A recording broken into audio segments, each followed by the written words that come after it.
یہاں مختلف تنظیمات اور مختلف جماعتوں کے الحمدللہ مقتدر علماء اکرام تشریف فرما ہیں۔ اس اجلاس کا مقصد آپ حضرات بخوبی واقف ہیں، اور یہ ایک ہنگامی اجلاس ہے اور ایک بہت سیریس ایشو ہے جو خاص طور پر آپ حضرات نے سنا ہوگا کہ پاکستان میں سندھ کے معروف عالم دین اور نامور خطیب، سیاستدان اور جمعیت علماء اسلام سندھ کے ناظم عمومی اور سابق سینیٹر حضرت مولانا ڈاکٹر خالد محمود سومرو صاحب ہفتے کی صبح سکر میں نماز فجر کے درمیان یعنی فرض ادا کرنے سے پہلے وہ سنت ادا کر چکے تھے، وضو کی حالت میں تھے، صفوں میں تشریف فرما تھے، اور وہاں اس موقع پر سفاکیت کا مظاہرہ کیا گیا اور چند ناعاقبت اندیش وہاں مسجد میں آئے اور مسجد میں نمازیوں کو بٹھا کر اور حضرت مولانا پر جو ہے وہ فائرنگ شروع کر دی، اور اسی حالت میں فجر کی نماز سے پہلے صفوں میں جام شہادت نوش فرما گئے۔ انا للہ و انا الیہ راجعون۔ اسی طرح اسلامی جمہوریہ پاکستان میں جو بے گناہ کی سزا میں مارے جانے والے علماء اکرام کی فہرست میں ایک اور بڑے نام کا اضافہ ہو گیا ہے۔ اللہ تعالیٰ ان کی شہادت کو قبول فرمائے۔ یہ اجلاس جو رکھا گیا ہے، ہمارے حضرت مفتی خالد صاحب دامت برکاتہم عالیہ کی خواہش بھی تھی، اور جو کہ جمعیت علماء برطانیہ کے رہنما بھی ہیں، ان کی خواہش بھی تھی کہ یہاں مقامی طور پر ہم ابھی فی الحال لندن کے علماء اکرام کو جمع کریں، چونکہ ہم دیکھ رہے ہیں پاکستان کی جو صورتحال ہے، ظاہری بات ہے کہ اس وقت تشویش کی صورتحال ہے، یکے بعد دیگرے علماء حق کو جو ہے وہ نشانہ بنایا جا رہا ہے اور ان کو شہید کیا جا رہا ہے، اور اس میں یقینی بات ہے کہ صرف علماء اکرام نہیں بلکہ کوئی شہری محفوظ نہیں ہے، اور کسی بھی مکتبہ فکر کا کوئی عالم دین جو ہے محفوظ نہیں ہے۔ درد اور دکھ ہمارے دلوں میں اس وقت پایا جاتا ہے۔ دو باتیں ہمارے سامنے اس وقت موجود ہیں۔ اس بات کا تو کوئی درد نہیں کہ انسان نے مرنا ہے، ہر آدمی نے اپنے اپنے وقت پر یہاں سے چلے جانا ہے، اور میں سمجھتا ہوں کہ وہ لوگ کامیاب ہیں جو اپنے مشن پر چلتے چلتے اللہ کی راہ میں جام شہادت نوش کر جاتے ہیں۔ اگر کسی نے صحابہ پر زبان درازی کی تو ہمارے اکابر میدان کے اندر آ گئے، اگر کسی نے ہمارے اولیاء اللہ ائمہ کرام کو برا بلا کہا، ہمارے اکابر ہمارے بزرگ سامنے آ گئے۔ آج یہ باتیں ہم کیوں بیان کر رہے ہیں کہ آج یہ جو سانحہ پیش آیا، حضرت مولانا ڈاکٹر خالد محمود سومرو، یہ ہمارے ساتھی تھے، بزرگ تھے، ہمارے دوست تھے، بڑا اچھا خطیب تھا، بڑا اچھا واعظ تھا، اور سندھی زبان کے اندر اتنا بہترین واعظ شاید ہی اس دور کے اندر کوئی پیدا ہوا ہو کہ جناب جب سکھر میں کانفرنس ہوتی ہے 1,00,000 کا مجمع مولانا فضل الرحمان کے سامنے ہوتا ہے، یہ اسی شخص کی قربانی تھی۔ اس وقت ایک بہت بڑا لمحہ فکریہ ہے کہ یہ ایک عالمی سازش ہے، پورے ورلڈ وائڈ ایک سازش بنی جا رہی ہے کہ جس میں اس طرح کے علماء کو راستے سے ہٹا دیا جائے، اور اس راستے میں تکالیف آئیں گی، مصیبتیں آئیں گی، اس لیے یہ ساتھ فرمایا وتواصوا بالصبر، صبر کا بھی ساتھ حصہ ہے، اور صبر کے ساتھ اس کام کو کرتے رہنا ہے، اور صبر کا مطلب ثبات ہے، یعنی اس کام کو چھوڑنا نہیں ہے کہ علماء حق کو ہٹا دو تو ہم کھلا سارے ملک کو، اسٹیٹ کو، اپنے فرقے کی، اپنی ایک مذہب کی اسٹیٹ بنا لیں گے۔ اصل میں کیا ہے، پولیس کے اندر بھی وہ لوگ ہیں جو اہل حق کے خلاف ہیں، جس طرح یہاں پر بھی ایک گروہ ہے جو کہ ہر پارٹی کے اندر جا کے اپنا تسلط قائم رکھتا ہے، جو پارٹی بھی اقتدار میں آئے گی ان کا حصہ ہوگا۔ مولانا اسار القاسمی کو شہید کر دیا گیا، اور مولانا اعظم طارق کو شہید کر دیا گیا، لمبی داستان ہے۔ یہ کفر اسلام کے مقابلے میں اکٹھا ہو گیا ہے، اور کفر کے چینل بھی یہاں پر بہت ہیں۔ ہمارا ایک چینل ہے، بتائیں، جو اہل حق کا چینل ہو، کوئی ہے؟ ایک چینل کے ساتھ ہم نے کام کیا، انہوں نے یہ ایک اپنی پالیسی ایسی ڈھیلی رکھی، ہم نے چھوڑ دیا، ہم نے کہا ہم نے اپنا سیٹ کرنا۔ الحمدللہ یہ آپ کے سامنے ہے میسج ٹی وی۔ آج جنگ جو ہے یا خلا کی جنگ ہے یا صدا کی جنگ ہے۔ جو بول سکتا ہے، جو لکھ سکتا ہے، جو ذریعہ ابلاغ میڈیا کے ذریعے سے اپنی بات پھیلا سکتا ہے، پروپیگنڈا کر سکتا ہے، پبلسٹی کر سکتا ہے، جھوٹ ہو سچ ہو، وہ علیحدہ بات ہے، لیکن جس کی بات زیادہ پھیلے گی اس کو کامیابی ہوگی. اور یہ سیٹلائٹ کے ذریعے سے آج کل حملے بھی ہوتے ہیں، تو یہ بہت بڑی سازش ہے. اس کے لیے اب علماء کو بھی اسی ہتھیار، اسی مقابلے کے ہتھیار استعمال کرنے چاہیے. تو مولانا خالد محمود صاحب ایک پڑھے لکھے آدمی تھے جو اس طرف جا رہے تھے، اور ابھی یہ سازش اور لمبی ہے، لیکن ہمیں تیار یہ کرنا ہے اپنے آپ کو ذہنی طور پہ کہ ہم نے ان جو فنون ہیں، جو وقت کی ہتھیار ہیں، ان پر بھی دسترس حاصل کرنی ہے. یا منصوبہ ساز دماغ کون ہے، یا تیسری آنکھ کون ہے؟ میں جیسے عرض کروں، یہ سوال بہت اہم ہے کہ ہم نے اس کو حل کرنا، ہم نے حل کرنا ہے اور سوچنا ہے. کبھی شیعہ سنی فسادات کی شکل کے اندر، کبھی دیوبندی بریلوی فسادات کی شکل کے اندر، کبھی کرسچنوں کی چرچوں پر جو ہے وہ حملے کی شکل کے اندر، یا اس طرح کے بہت سارے ایسے واقعات ہمارے سامنے آ رہے ہیں مدارس کے حملے کی شکل کے اندر. تو اس حوالے سے خاص طور پر ہم نے غور و خوض کرنا ہے، اور آگے کی جو میٹنگ ہے اس میں یہ ہم نے پیش کرنا ہے کہ لندن کے علماء اکرام نے یہ آگے کے لائے عمل یہ دیا ہے تاکہ وہ ان کو بھی آسانی ہو سکے. مسائل ہمیں جانو پھرتا ہے فلک برسوں، تب خاک کے پردے سے انسان نکلتا ہے. وہی ڈاکٹر خالد محمود سومرو شہید رحمۃ اللہ علیہ، ہمارا اچھا تعلق تھا جب وہ سینیٹر بنے. بہت ہی ملنسار انسان تھے.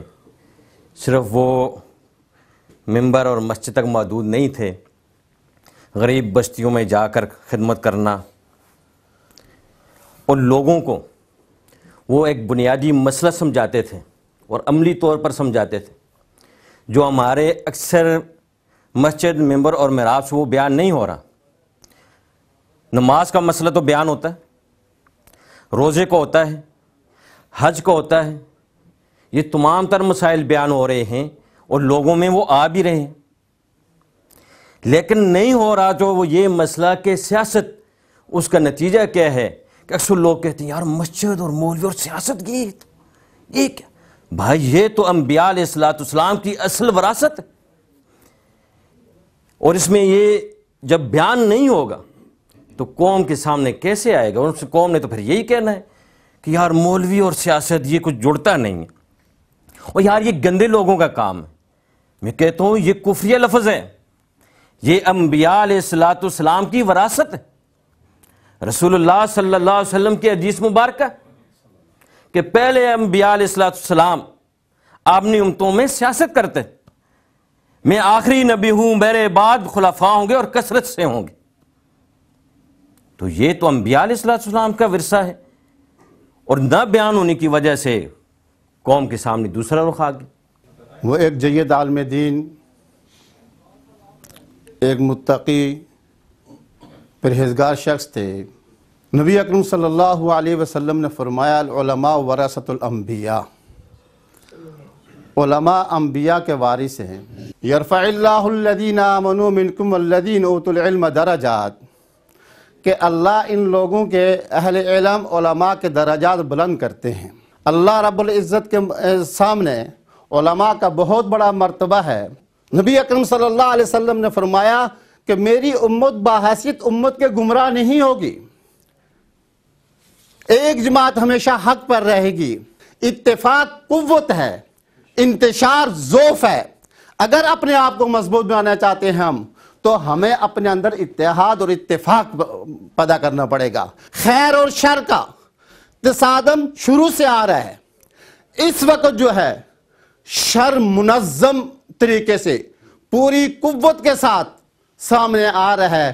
منظم شر کا مقابلہ انتشار کے ساتھ نہیں ہوگا، انتشار کی خیر کے ساتھ نہیں ہوگا. منظم شر کا مقابلہ منظم خیر کے ساتھ ہوگا.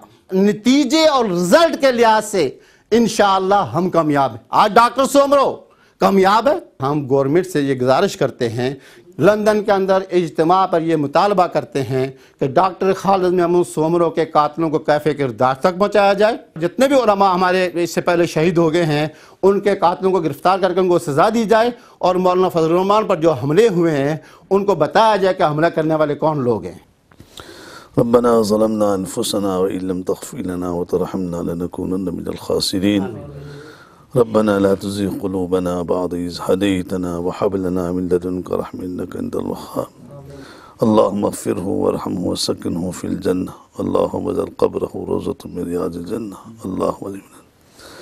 اللهم اغفر له وارحمه وعافه وعافه یا الہ العالمین حضرت مولانا کی روح کو یا الہ بہترین صلہ نصیب فرما ان کی خدمات کو قبول فرما پسی رنگ سب زمین کی دولت سے مالا مال فرما امت کے تمام مرحومین کی مغفرت فرما ربنا تقبل منا انک انت السمیع العلیم وتب انک التواب آمین برحمتک یا ارحم الراحمین۔ برطانیہ لندن کے اندر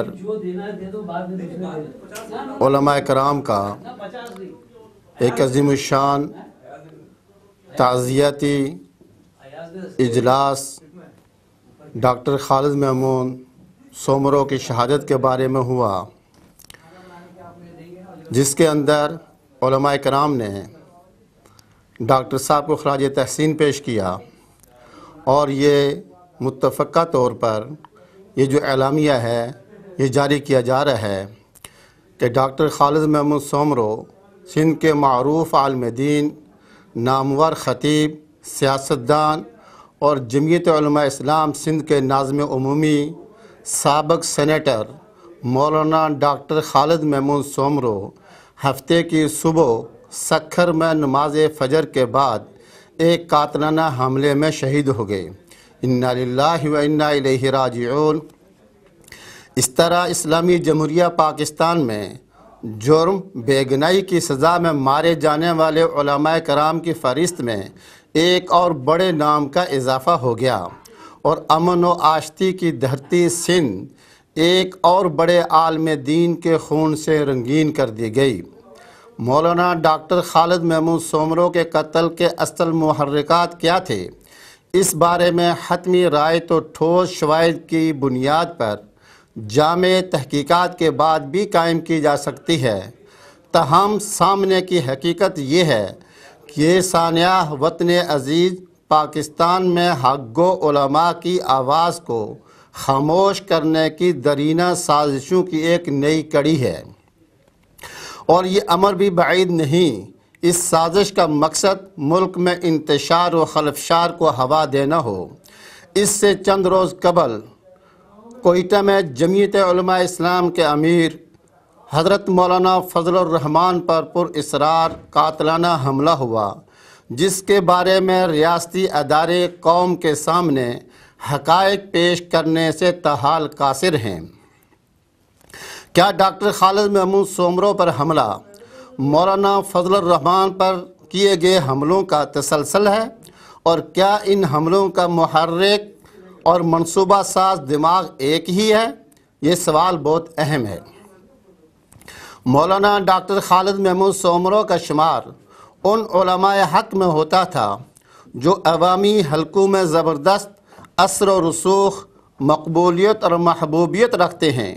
ڈاکٹر خالد محمود سومرو نے سندھ میں وڈیرا شاہی نظام کے خلاف حقیقی معنوں میں جد و جہد کی، اور سندھ کے مخصوص حالات اور ماحول کے اندر فرسودہ رسوم و نظریات کے مقابلے میں اسلام کی حقیقی تعلیمات کو اجاگر کرنے میں نہایت اہم کردار ادا کیا۔ مولانا ڈاکٹر خالد محمود سومرو محض ایک سیاستدان ہی نہیں بلکہ بہترین خطیب، مدرس اور مذہبی رہنما بھی تھے۔ ان کی خطابت کا چرچا ملک بھر میں ہی نہیں بیرون ملک بھی تھا، اور بین الاقوامی سطح کے اجتماعات اور کانفرنسوں میں انہیں مہمان مقرر کے طور پر مدعو کیا جاتا تھا۔ ڈاکٹر خالد محمود سومرو کی خصوصیت یہ تھی کہ وہ بیک وقت ایک عالم دین، ایک MBBS ڈاکٹر بھی تھے۔ ان کی شہادت سے سندھ میں حق و صداقت کی ایک دبنگ آواز خاموش ہو گئی، اور شاید یہی ان کے قتل کے منصوبہ سازوں کا مقصد تھا۔ ڈاکٹر خالد محمود سومرو کا قتل یقیناً ایک بڑا قومی اور ملی سانحہ ہے، اور اس سانحہ پر جتنا بھی افسوس اور احتجاج کیا جائے کم ہے، تاہم ہمارے حکمرانوں، ریاستی اداروں، عوام اور دینی طبقوں کو اپنی ذمہ داریوں کا ادراک کرنا ہوگا اور ملک میں انتشار و خلفشار پھیلانے اور اس کی آڑ میں دینی قوتوں کو کچلنے کی سازشوں کو ناکام بنانے کے لیے سب کو اپنا کردار ادا کرنا ہوگا۔ اس حوالے سے سب سے زیادہ ذمہ داری حکومت اور ریاستی اداروں پر عائد ہوتی ہے کہ وہ وطن عزیز پاکستان میں علماء حق کے قتل کے مذموم سلسلے کو روکنے کے لیے ٹھوس اقدامات کریں۔ پاکستان میں علماء کرام کو طویل عرصے سے ہر جگہ نشانہ بنایا جا رہا ہے اور مقام حیرت ہے کہ حکومت اور ریاستی اداروں نے کسی ایک بڑے عالم کے قاتلوں کو بھی قرار واقعی سزا نہیں دی۔ اس بنا پر دینی حلقے محسوس کرتے ہیں کہ اس ملک میں سب سے سستا علماء اور دینی شخصیات کا خون ہے۔ یہ احساس اب بڑھ کر غم و غصے کے ایک لاوے کی شکل اختیار کر رہا ہے جو کسی بھی وقت بہہ نکل سکتا ہے۔ اس لیے یہ ارباب اختیار کا فرض ہے کہ وہ ملک میں علماء اور دینی شخصیات کو تحفظ فراہم کرنے کے حوالے سے اپنی پالیسی واضح کر دیں اور قوم کو بتایا جائے کہ اب تک شہید کیے گئے علماء کرام میں سے کتنوں کے قاتل گرفتار کیے گئے۔ اگر کوئی تیسرا ہاتھ ہے جو کہ مذہبی یا فرقہ وارانہ بنیاد پر انتشار و خلفشار پھیلانا چاہتا ہے تو اسے بے نقاب کرنا بھی ریاست اور ریاستی اداروں کی ذمہ داری ہے۔ پاکستان میں خود دینی قوتوں کی بھی ذمہ داری ہے کہ وہ ملک و قوم کے خلاف اندرونی اور سازشوں کا صحیح پیمانے پر ادراک کریں، ان کے مقابلے کے لیے متحد ہو کر جد و جہد کریں اور پاکستان کے اسلامی تشخص کے تحفظ، علماء اور دینی شخصیات کے قتل کی مذموم تسلسل کو روکنے کے لیے کسی ایک پلیٹ فارم پر جمع ہو جائے۔ اس سلسلے میں حالیہ دنوں سرکردہ دینی جماعتوں کی ایک سپریم کونسل تشکیل پا چکی ہے جس سے ملک کے محب وطن دینی حلقوں کی بڑی توقعات ہیں۔ یہ اعلامیہ یہاں پر مختلف ممالک کے علماء، مختلف کمیونٹی کے جو نمائندے تھے، ہندوستان کے علماء تھے، بنگلہ دیش کے علماء تھے، پاکستان کے علماء تھے اور دوسرے جو ہے ممالک کے جو ہے نا علماء موجود تھے، یہ مشترکہ طور پر یہ اعلامیہ پاس کیا گیا۔